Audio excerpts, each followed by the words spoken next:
आइए साथियों बताते हैं तथागत बुद्ध, सम्यक संबुद्ध, अरहत बुद्ध, लॉर्ड बुद्धा के बारे में सब जानते हैं। ये 28वें बुद्ध हुए, इनसे पहले 27 बुद्ध हुए। उनके बारे में आपको जानकारी देते हैं। दीपंकर बुद्ध, यहाँ से शुरू करते हैं। महामुनि दीपंकर का जन्म श्री रामवती नगरी में हुआ था। उनके पिता का नाम सुदेव तथा माता का नाम सुमेधा था। उनका जन्म क्षत्रिय कुल में हुआ था। इनका शरीर 80 हाथ ऊंचा था। इनकी शारीरिक बनावट साल वृक्ष की तरह शोभामायन थी। इन्होंने 1 लाख वर्षों की लंबी उम्र बिताई।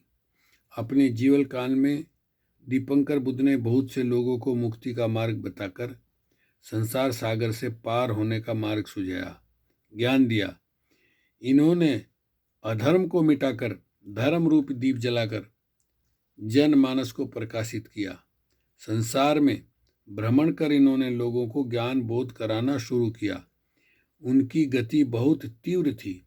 1 लाख योजन दूरी पर भी यदि ज्ञान का पात्र दिख जाता तो ये क्षण भर में वहां पहुंचकर उसे ज्ञान का बोध कराते। ये मुनि लोगों को परिनिर्वाण प्राप्त करने का उपदेश देते।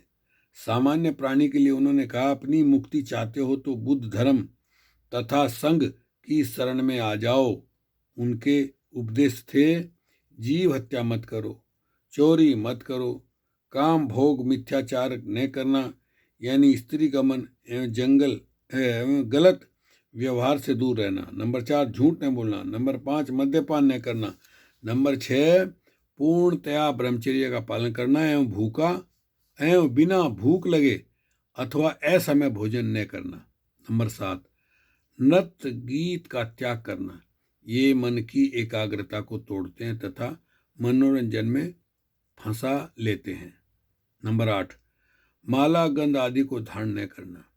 नंबर 9, ऊंचे तथा आनंददायक पलंगों पर शयन न करना तथा नंबर 10, सोने एवं चांदी को ग्रहण न करना।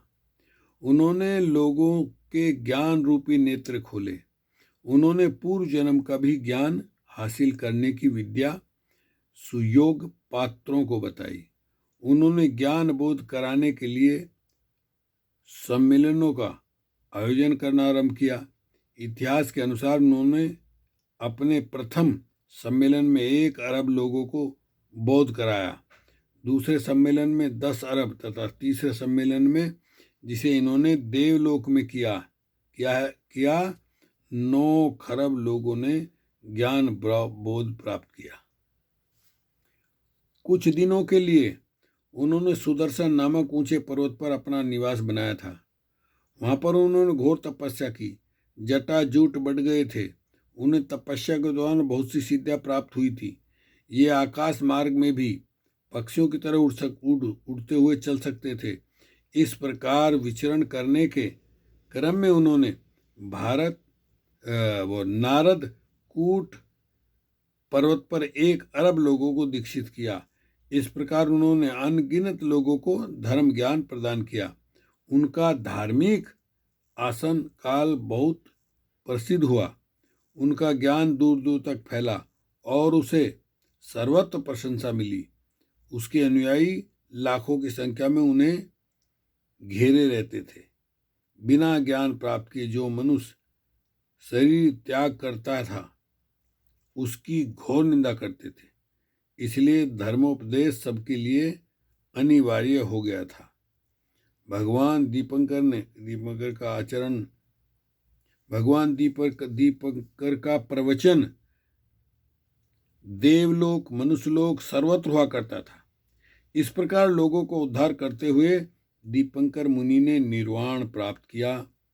लोगों ने देखा उनके शरीर से चकाचौंध करने वाली अग्नि प्रज्वलित हुई और उसी अग्नि की ज्वाला के साथ ये अंतर ध्यान हो गए। दीपंकर बुद्ध के बारे में बताइए ऐसा था। चलिए एक एक वीडियो में एक एक बुद्ध के बारे में बताएंगे। उनके बारे में जैसा पुस्तकों में देखने को पढ़ने को मिला है वैसा ही। ओके, शुक्रिया, धन्यवाद।